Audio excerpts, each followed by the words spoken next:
Hello, everyone, and thank you for joining us today on Women Have Needs Too. Today, we're speaking with Dr. Jeni Wies, who had to take charge of her own health about 9 years ago. And we're going to talk to her about how she did that and what she had to overcome. Dr. Jeni, thank you for being with us today. Oh, hi, Linda, and thank you for having me. I am so excited. I'm excited too because you know what? Woo! There are so many women in this world. I mean, people in general. We go to the doctor and we take what they have to give us and we take that as the end all be all. But that's not always the case, is it? Sometimes we need to take charge. So, yes, women have needs too. Right now, I need to take charge of my own health. And we're going to talk to you today about what you did and where you've come, because at the time you were getting ready to go into nursing school, Mhm, and mhm. then you Yeah, decided I was that in you were nursing going to go to school. the naturopath way, correct? Yep, All yep, right, it, let's it let's talk changed. about that. It's It all changed my yours. It's all you. Let's go. life. Okay. Well, I never planned on becoming a doctor ever. I never had a desire for that. And I was, like you said, I was on the more allopathic side. I was in nursing school at College of DuPage in Illinois. I planned on becoming a nurse and kind of going that stable and steady career path. Once you get into somewhere, a hospital, they'll pay for your continuing education. So that's kind of what I planned.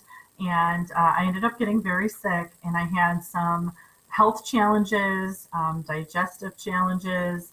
I was extremely fatigued, and I got very, very, very sick. And I had to make a decision.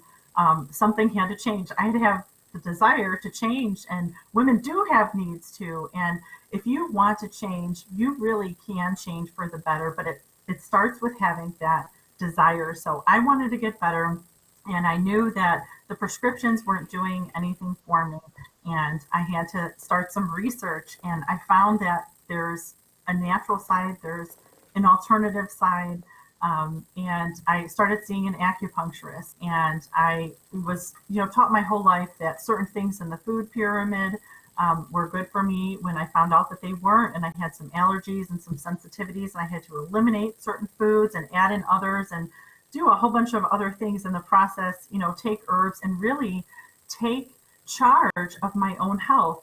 Like you said, women have needs too, and we have a need to be healthy. And if we can't be healthy for ourselves, we can't be healthy for anyone else. So I had a desire to change, which is the first step of wellness success, having a desire to change. And after I started reversing my own symptoms, I saw there's another way, there's another side of things, and there's a better life there. And so I ended up dropping out of nursing school, and I thought I was going to be an acupuncturist or a chiropractor, and I was just researching, and I found that my philosophy was really more in line with holistic health, and I found naturopathy, and I was like, what do I have to do to become a naturopathic doctor so I can help other people that don't want to go through a horrible health challenge, and they want to see if there's something to address their root cause instead of putting a prescription band-aid on their symptoms. So I found that to become a naturopath, I had to have 60 credits in holistic health to go to the school I wanted to. And I went to 3 different institutions in Illinois to get those credits. Wow. And the primary one was Healthy Souls School of Reflexology. And I graduated from there with a concentration in pain management. And then I was admitted to New Eden and in 2014 and graduated in 2019.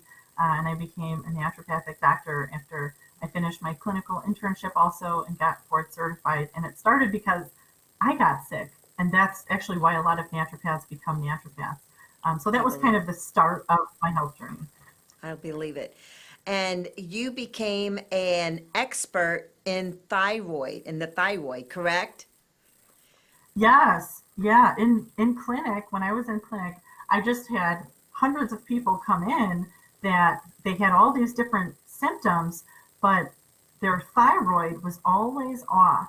And 1 in 5 women in the US are hypothyroid, and 60% of people are undiagnosed. So, really, right, we all Yeah. know someone that has Hashimoto's, and there's huge, big online Hashimoto's forums.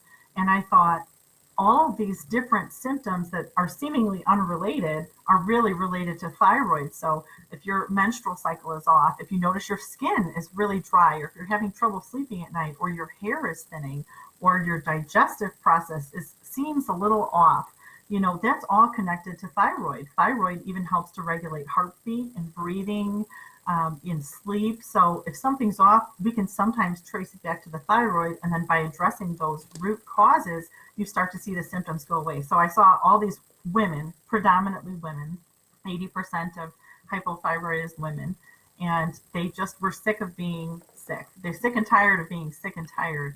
They were done with their symptoms stacking, right?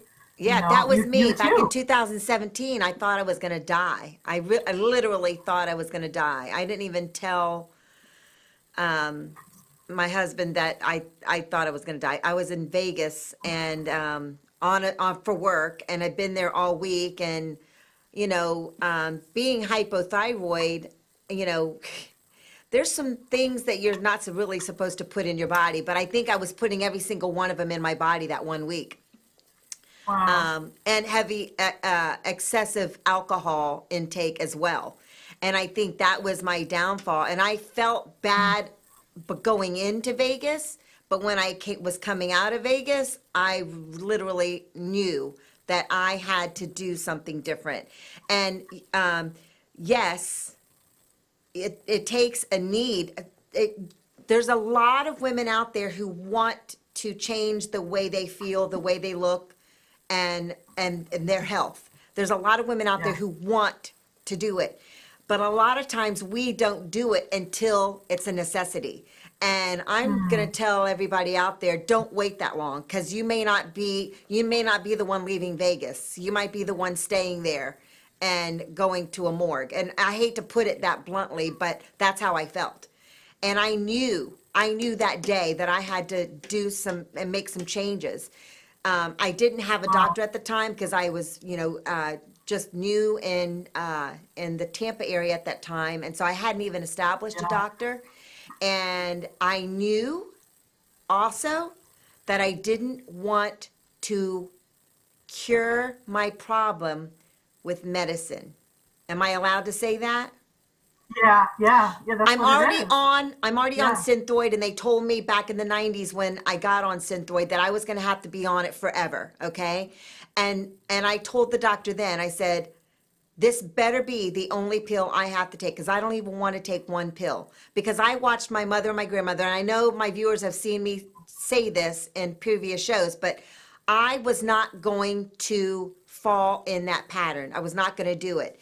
And back then, I was not told that you should be eating a certain diet, that there's certain things that you should be, not staying away from. I wasn't Right. told that. They just said, take this pill and you'll be on it the rest of your life.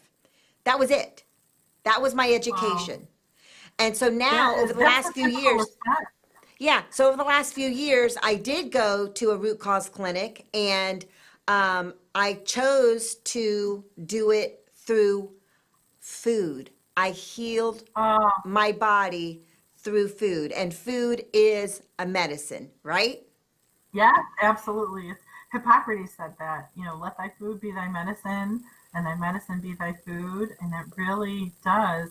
It contains all the vitamins and minerals and proteins and carbohydrates and fats and amino acids and enzymes that we need that build us. Right. So your food is your building blocks for your own body. And so you heal yourself from the inside out. And from my experience, medication is necessary for some things, I think. I'm really not sold on all that as well. But I'm sure that there are certain things that they are necessary for, especially if you're not going to try to heal yourself with food. If you're not going to try to heal yourself with food, go ahead and go get all the prescription drugs you want. Just go ahead and do it. I'm going to tell you right now, just go do it. I don't, that's up to you. But my Yeah. point is that those things are going to deteriorate your organs eventually, right? Yeah. Prescriptions can stay in the liver for decades. And it's Unless chemicals. you, yeah, it is. And other things too. And it can affect hormone levels. And some people do need, do truly need a prescription to stay alive. But as a naturopath, we look at what got to that point. Right. Instead of just, putting a Band-Aid on the symptoms, instead of treating and curing and prescribing and diagnosing, that's for the medical profession. On the natural side, we look at what started it all, what's the root cause, and then address that root issue, often with nutrition. Right. So let's back up a second and let's talk about what exactly is naturopathy and what exactly is holistic healing, because a lot of people think that you might be a witch doctor. Oh yeah, a couple of my friends jokingly, that I've helped you say that. So naturopathy is it means the definition of doctor is teacher, and the definition of physician is healer. So naturopaths don't heal, we educate, and it's the study and science of natural medicine. That's everything from nutrition and reflexology and herbal medicine. There's different modalities that naturopaths use, but we use these modalities to educate our patients on the root underlying issues of why they're sick, instead of writing prescriptions and using drugs and making diagnostics and doing invasive testing. We look at these symptoms and we discover why are the symptoms there, and we do that with tools like DNA testing and allergy testing, non-invasive, and muscle testing and things like that, and discovering their root issues, and then going back and addressing that with what that patient needs. It could be nutrition or orthomolecular nutrition, which is vitamins and minerals. They might need a specific type of therapy, and sometimes we refer out to chiropractors or medical doctors, acupuncturists. Different patients need different things, but what I do is I educate my patients. So I get to help educate my patients on what their root cause is, and then they can choose to implement the recommendations if they want to address that root cause. Can we talk about you for a minute? Sure. Can we talk about what your symptoms were and what you did to help yourself? Yeah, the number one thing that I recommend if someone is going through a real, a life-altering illness is juicing. Juicing is so powerful. It's one of the best things that you can do. We're not meant to live on juice, but it's something that in the short term can help restore health very quickly. And that's something that I did when I was very sick. There's days that I could not get out of bed. There's days that I had extreme bloating and indigestion, and anything that I ate, I would get very sick. I had acne on my face. I was feeling sad constantly, all the time. And it was a matter of I had to address the root cause of my symptoms. And I had a very poor diet for years. And so, when my options were to get better or stay the same and then, get worse, and who wants that, I chose to get better. So that's what I personally did is I juiced. I took a lot of herbs and supplements in the beginning, but as my body regained health, I was able to wean off a lot of those supplements, things like vitamin D and magnesium and B12. I'm on a couple supplements now, but I'm not a supplement junkie where, someone thinks they have to be on 20 or 30 or 40. I've even seen those. I had one patient on 38 supplements. She was on 38 supplements when she came to me, and she worked in a functional medicine practice. And I said, we've got to, look at what does your body really need to function. So that's what I did for myself. What did I need? And at that time, I needed juicing and I needed supplements and getting outside and getting sunshine and exercise and mindset exercises too, because holistic health really is everything. And that's a lot of what I did for myself and what I teach my patients now. I love it. So let's get back to that, because you said something about DNA testing, because it's not a cookie cutter. It's not a cookie cutter outline for everybody. Every patient is different, right? I mean, Yeah, you're not yeah. going to give me the same protocol as you might give, Susie down the street. Right, right. And every body has different genetics. So there's different root cause factors, and genetics is one of the four root cause factors.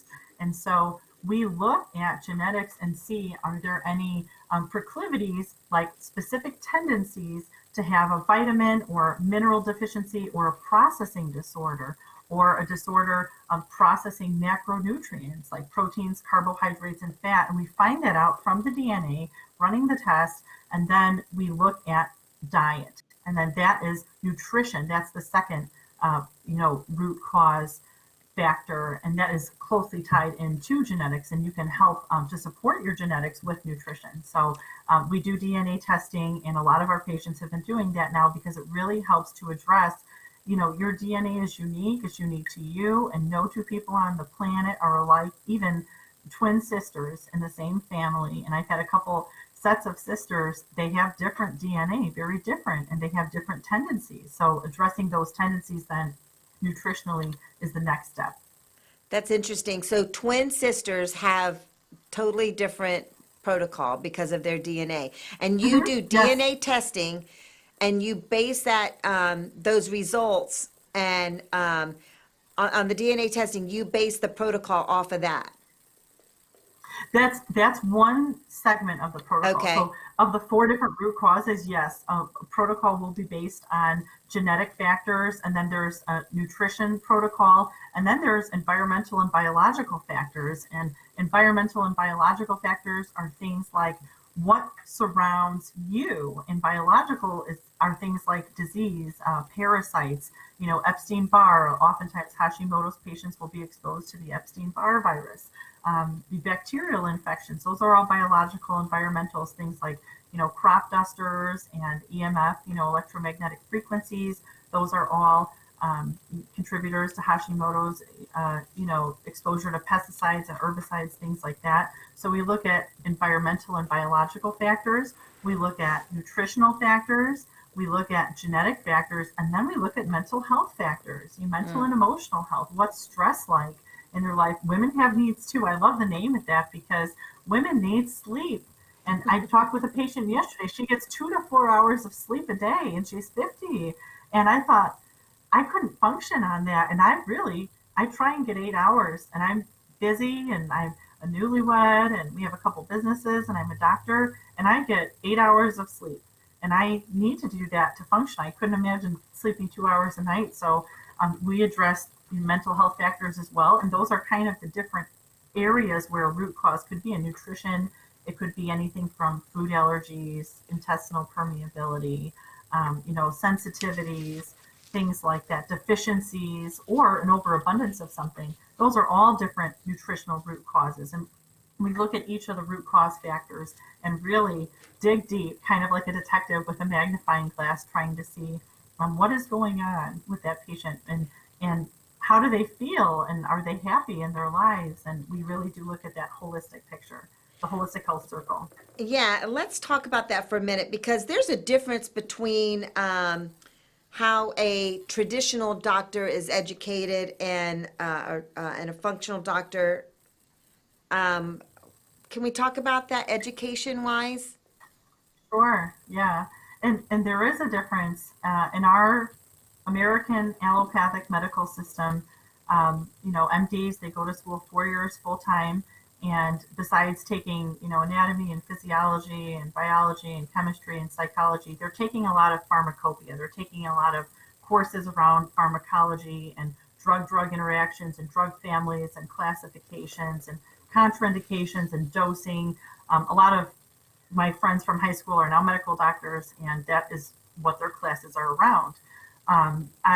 Of the probably 6 or 7 friends that I went to school with that are medical doctors, one got one course in nutrition, and it wasn't what she even knew on her own. It was a very simplistic course in nutrition.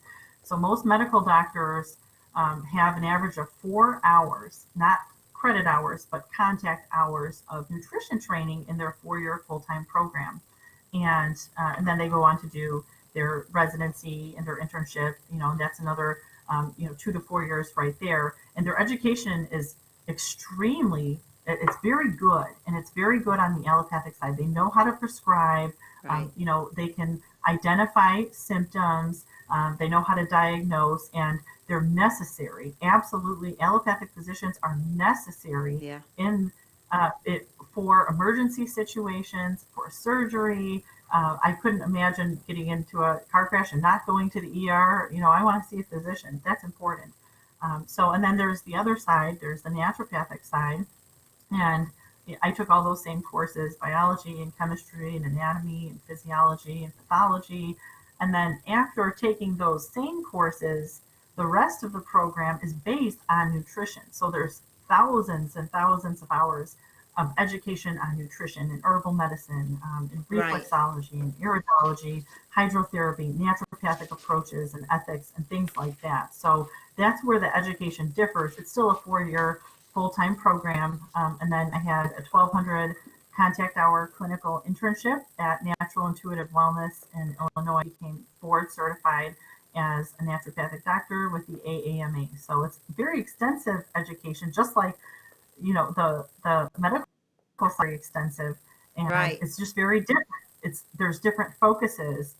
We look at root causes. We look, I am not allowed to ever prescribe, nor do I know how to do that. That's not what I'm educated in. I look at what the root cause is, and then we address it with nutrition in a protocol. Well, let's talk about, and we have to wrap it up, but the steps to total wellness, the 4 steps to Sure. wellness. Oh, that's great. I'm so glad you asked that. I know when we talked on the phone, we were, I think, talking about that too. And there's 4 steps to wellness success. That's what we really promote in Holistic Health Circle, the wellness organization I founded. And the first step always starts with you. It's that desire to change, that strong desire to change. You want something different from what either you've been given or you've put yourself into through your own choices, and it's taking ownership of that, because women do have needs too. They have need to be healthy, and having that desire to change is so important. Step 1. Step 2 is obtaining the education. And you can obtain education a lot of different ways. You can watch a webinar, you can attend a conference, you can go to school for 4 years and get a degree, you can read articles, you can watch videos, and you can, if your issue is with thyroid, you can hire a naturopathic doctor specializing in thyroid to educate you. There's different ways of getting education, but you have to get that education somehow, because you had that 1, desire to change. So you've 2, gotten the education, and 3 then is back on the patient again, implementation. They're implementing what they learned in their protocol. They're the ones shopping at the grocery store and making better lifestyle choices and implementing mindset exercises and exercising and having healthy and non-toxic relationships with their coworkers. They're the ones doing all of this. And then when they've gotten to a point where their symptoms are reversing and they feel better than they ever had, then it's on to the last and greatest step of wellness success, is step 4, passing it on to the next generation. That's saying, oh, you have digestive issues? I had them too. Let me tell you what I did. Try this smoothie. Just pass it on. You can help someone. You can really help someone. And a lot of my patients, their whole family is eating healthy now, because if the mom's eating healthy, she's cooking healthy, and she's cooking healthy for everybody. And you get, text messages of shopping carts at Whole Foods and Aldi, and they look great. And that's what it's about, is passing it on to the next generation. So those are the 4 steps of wellness success. 1 is having a desire to change. 2, getting the education. 3, implementing the education. And 4, passing it on. I love it.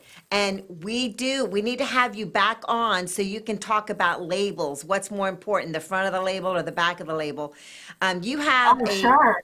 yes, you have a great Facebook page, and do you have a website as well that people can go to? Yep. All right, let's tell Sure. everybody Yeah. where they can go to your website and they can learn more about you and decide whether they're ready to get to the root cause or not. Share your You can. information. Okay. It's so Dr. Jeni Wies, DrJeniWeis.com. That's the website. There's information there on the DNA testing, and there's some videos that you can watch, and some pictures of some different seminars that we've had. So you can read blog articles there too, drjeniweiss.com. And then we do have an awesome Facebook group. There's a lot of great other practitioners, and it also, we've pulled a lot of amazing people into this organization, and it's called Holistic Health Circle, a naturopathic doctor's perspective. We have close to 3,700 people in there. I founded it last year in January, and we share recipes, and we get to help a lot of people and educate people, and there's articles shared and videos, and Let's go back it's and just say a it lot again of, slow so yeah. people can write it down. Okay. Holistic Health Circle. That's it? A naturopathic doctor's perspective. A Holistic health circle. a naturopathic Pathic perspective. doctor's perspective. Doctor's Yeah. perspective. I know it's kind of a long, we might change it to just holistic health circle, but it's Yeah. holistic health circle, a naturopathic doctor's perspective. I love on it. Facebook. And you founded that organization, right? Mhm. That's Yeah, beautiful. in January of last year. And it is going to make the world healthier. I love it. Yes, that's our goal. That's Yes. our goal. Well, we're going to have you on again because you are a plethora of good information to help this world get healthy. And I really appreciate your brain and your heart that you have into this. Your passion is to help people get healthy, and you're doing it every day. And thank you so much, Dr. Jeni, for taking that path, not just to get yourself healthy, but to help other people get healthy. I really appreciate that, and it's a symbiotic relationship because I am a thyroid, what do you call it? I suffer with my thyroid, and I fight it every day. I have to fight it every day. But I am doing the juicing, and it has made a difference in my life. So thank you so much, and we are going to have you on again. And everybody say goodbye to Dr. Jeni. We love you, and thank you, everyone. Women have needs too. Right now, it's time for me and you to take charge of our health. Go do it. Take care.